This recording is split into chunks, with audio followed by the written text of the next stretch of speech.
Good evening and welcome to this video on arterial blood gas analysis.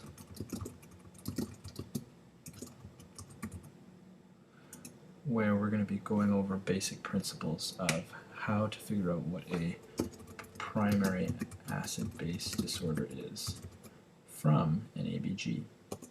So, first thing to look at is what do we actually get in an arterial blood gas? And the four main things that we're interested in are the pH, number one, the PCO2,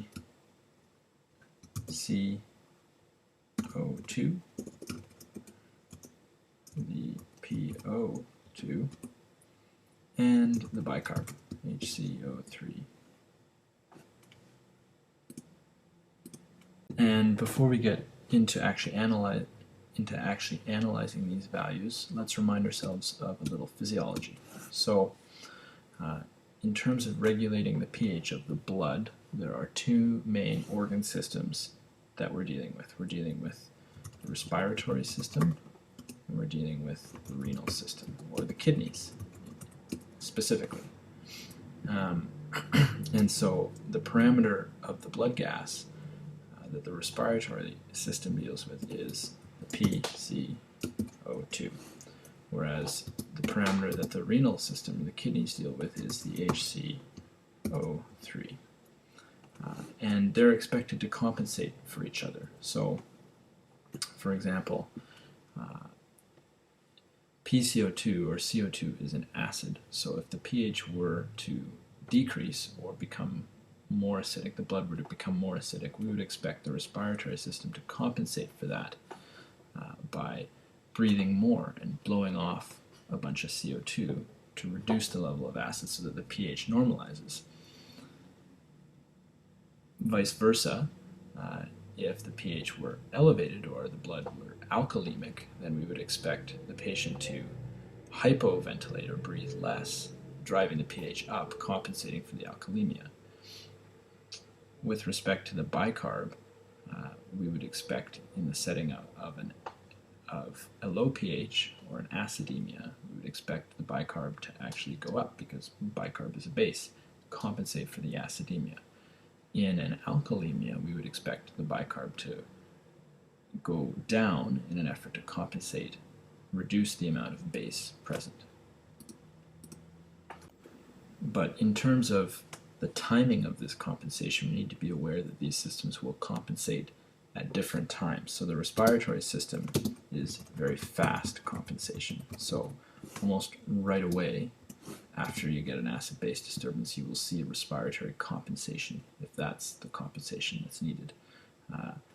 Whereas the renal system and the kidneys are slow compensation. So it can take a few days for that system to compensate for an acid-base disorder. One last thing before we actually get into analyzing these values or parameters in an arterial blood gas, it's helpful to think of these parameters as a single normal value as opposed to a normal range, which we often deal with in medicine. And so we should, to make it easier on ourselves, we should think of these values as a single normal value, and anything deviant from that, even if by just a little bit still within the normal range, should be considered abnormal.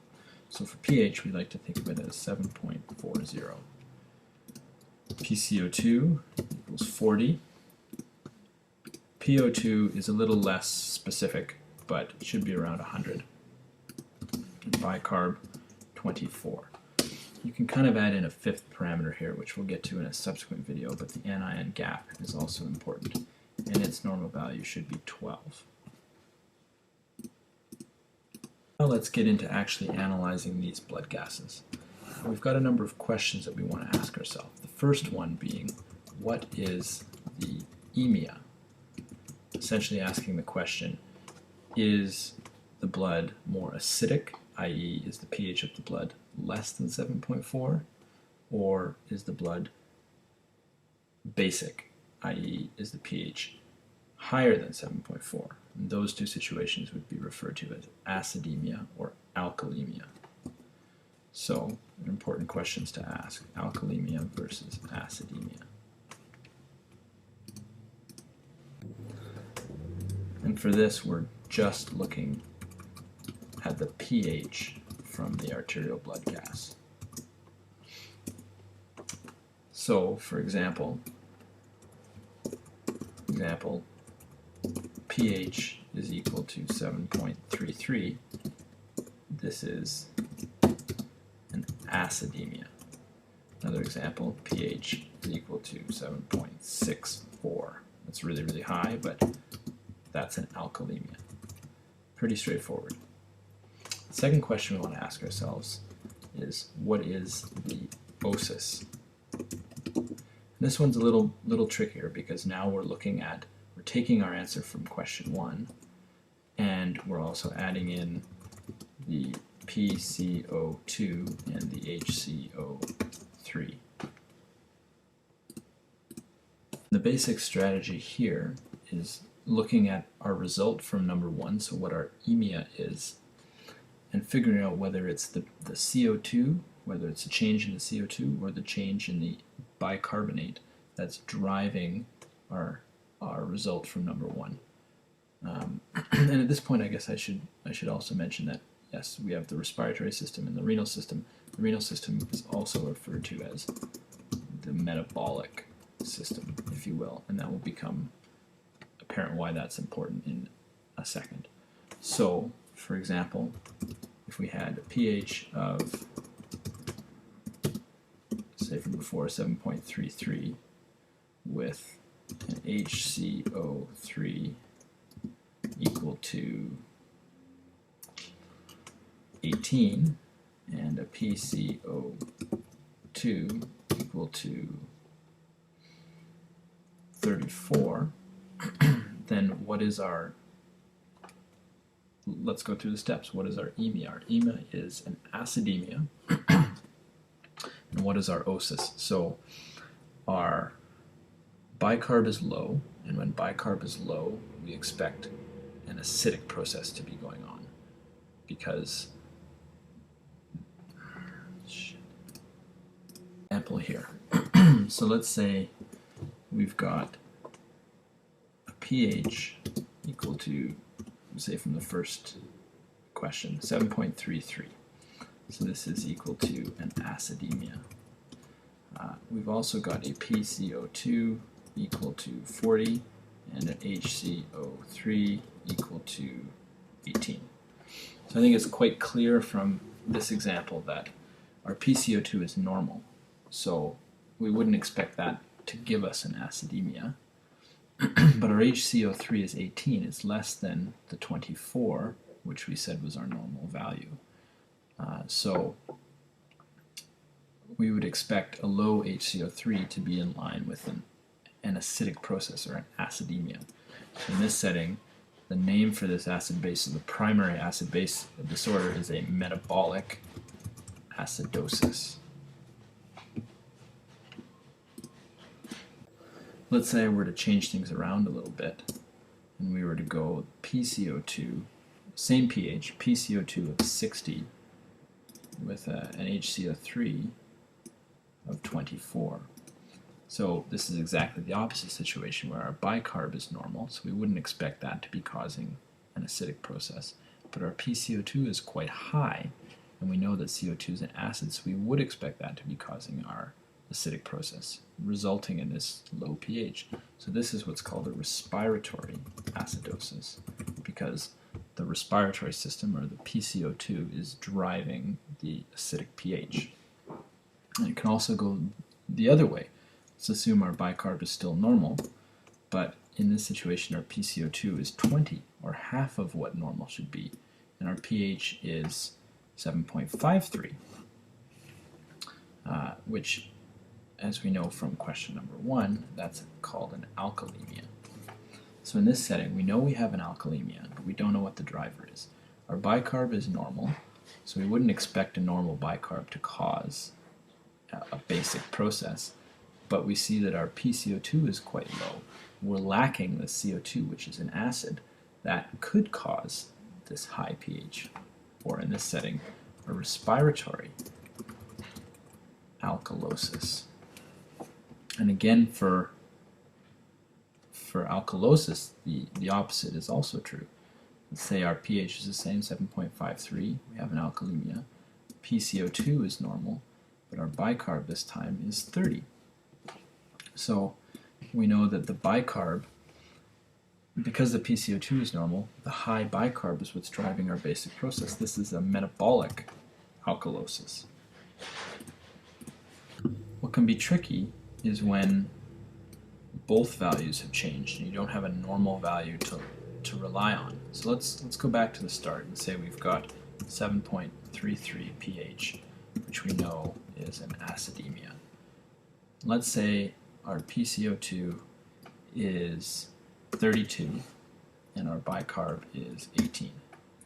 So what's the primary acid-base disorder in this problem? So we know we have an acidemia. Which of these numbers best fits with that acidemia? Does a low PCO2 fit with that acidemia? Well, no, because we would expect more acid or more CO2 than normal to cause an acidemia. So, you know, this low PCO2 we would think would be more in line with an alkalemia. Does a low bicarb of 18, could that give us concern for an acidemia? Well, yes, because we have less base than we normally would, which could be the primary reason that we have an acidemia. So yes, this fits with an acidemia. So what is our primary acid-base disorder? The ones that we were just talking about? It's a metabolic acidosis. To go through another example, well, and before I even go into that, why do we think this CO2 is low? Well, that's because the lungs or the respiratory system are attempting to compensate for this metabolic acidosis by causing a respiratory alkalosis. So we have a metabolic acidosis with compensatory respiratory alkalosis. And we know that either it hasn't been able to fully compensate yet, or it's not fully compensating for it because our pH is still quite acidemic. And these are little wrinkles that we'll get into a little bit further on, but let's do another example. So let's say we've got a pH of 7.45.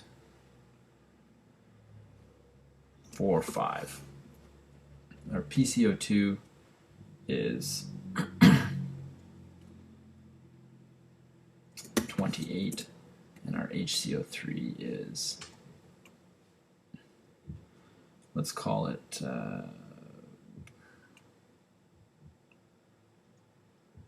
18. So this is the exact same setting that we were just in, but with a different pH. So this pH is, in fact, gives us an alkalemia, because remember, we're looking at just what's in the blood, just the pH. PCO2 is more in line with an alkalosis, whereas the HCO3, having a low HCO3, is more in line with an acidosis. So, given the fact that we know we have an alkalemia, we can look at these values and say that the respiratory system, or the CO2, is what's driving the primary acid-base disorder, which is a respiratory alkalosis. But this also tells us, because we know from before that the kidneys are slow compensation as compared to the respiratory system. So this is a respiratory alkalosis with metabolic or compensatory metabolic acidosis, and that it's a fairly chronic thing, or this has happened over a few days, or it's been a few days, because the kidneys have started to compensate. If this was in the acute stage, we would see a normal bicarb, so we wouldn't see this compensatory metabolic acidosis. These are things that we'll talk about a little bit more as we proceed through these videos. That's essentially what I wanted to show you for the first one.